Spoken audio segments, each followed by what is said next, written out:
بسم الله الرحمن الرحيم الحمد لله وكفى وسلام على عباده الذين اصطفى أما بعد أعوذ بالله من الشيطان الرجيم بسم الله الرحمن الرحيم قال الله تبارك وتعالى وقرن في بيوتكن ولا تبرجن تبرج الجاهلية الأولى صدق اللہ مولانا العظیم۔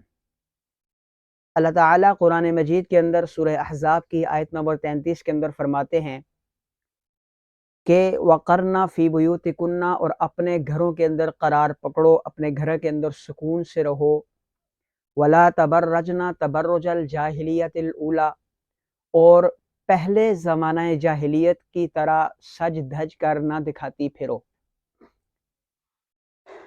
معاشرے کی اخلاقی پاکیزگی کے لیے بہت ضروری ہے کہ خواتین اپنے گھروں کے اندر رہیں اور اپنے گھروں کی زینت بن کے رہیں، اپنے شوہر کی زینت بن کے رہیں، اور زیادہ سے زیادہ باہر نہ نکلیں بلکہ بہت کم باہر نکلیں۔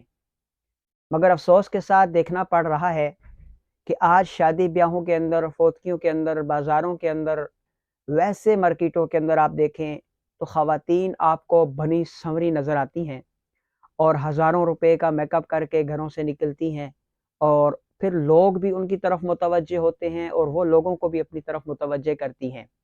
ان کی نیت اور ارادے میں اگر نہ بھی ہو کہ لوگ ہمیں دیکھیں، پھر بھی جو وہ گھروں سے وہ زیب و زینت کا سامان کر کے جاتی ہیں، لوگ ان کی طرف دیکھتے ہیں، لوگ ان کی طرف متوجہ ہو ہی جاتے ہیں۔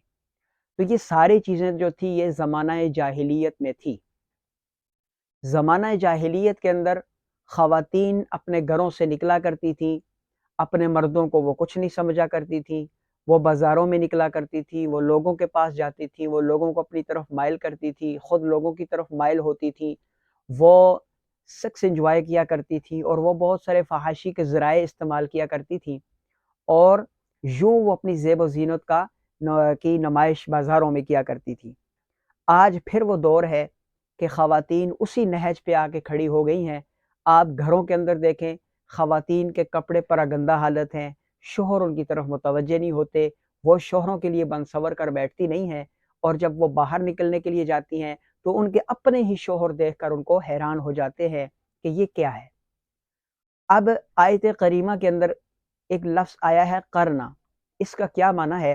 لفظ قرنا کا یہ امر کا صیغہ ہے، اور اس کا معنی ہوتا ہے قرار سے رہو، سکون سے رہو، اطمینان سے رہو۔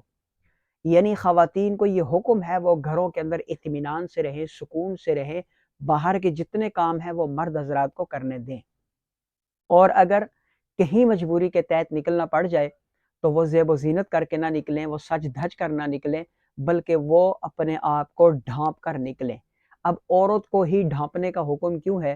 اللہ تعالیٰ کے ہاں ایک عورت ہے اور ایک مرد ہے، مرد کی اتنی عزت اور وقار نہیں ہے جتنا عورت کا ہے۔ عورت کو اللہ نے بنایا ہی چھپائے جانے والی چیز ہے۔ عورت کو اللہ تعالیٰ نے مرد کی زیب و زینت کے لیے ایک اس کے ساتھی بنایا ہے، ایک اس کا ہم سفر بنایا ہے، اور عورت کو اللہ تعالیٰ نے بہت بڑا اور بہت عظیم مقام عطا فرمایا ہے۔ کبھی یہ ماں کے روپ میں ہے تو جنت جیسی عظیم جگہ، عظیم نعمت اس کے قدموں میں رکھ دی ہے۔ کبھی یہ بہن اور بیٹی کی صورت میں ہے تو خود اس کو جنت کی چابی بنا دیا، کنجی بنا دیا، اور کبھی یہ بیوی کی شکل میں ہے۔ اگر آپ کے پاس نیک بیوی ہے تو یقین جانے یہ نیک بیوی خود جنت کا منظر پیش کر رہی ہے۔ تو یہ عورت کو بہت بڑا مقام عطا کیا۔ جس چیز کی قدر، جس چیز کی اہمیت، جس چیز کی وقت، جس چیز کا مقام آپ کے نزدیک زیادہ ہوگا، آپ اس کو چھپا کر رکھیں گے، آپ اس کی نمائش بازاروں میں نہیں کریں گے، آپ اس کی نمائش لوگوں میں نہیں کریں گے، خطرہ پڑ جائے گا۔ مثال کے طور پر آپ سونے کا کام کرتے ہیں، آپ پیسوں کا کاروبار کرتے ہیں، آپ کے پاس کھلے پیسے ہیں، تو آپ سونے کو، پیسے کو، مال و دولت کو چھپا کر کے رکھتے ہیں، بینکوں کے اندر، لاکرز کے اندر رکھتے ہیں، آپ ان کو گھروں کے اندر سیف جگہ پہ رکھتے ہیں جہاں پہ کسی کی نظر نہ پڑے، چور اچکا ڈاکو نہ آ جائے۔ تو یہ ساری چیزیں اس لیے ہیں کہ آپ کے نزدیک سونے کی قدر و منزلت ہے، آپ کے نزدیک پیسے کی قدر و منزلت ہے، اس لیے آپ سونے کو، چاندی کو، پیسے کو سنبھال کر رکھتے ہیں۔ اللہ تعالیٰ نے عورت کو حکم دیا کہ وہ چھپا کر کے رکھی جائے۔ عورت، لفظ عورت کا معنی ہی یہی ہے کہ اسے چھپا کر کے رکھا جائے۔ آپ تو یہ کرنا کا معنی ہے کہ اس کو چھپا کر کے رکھا جائے۔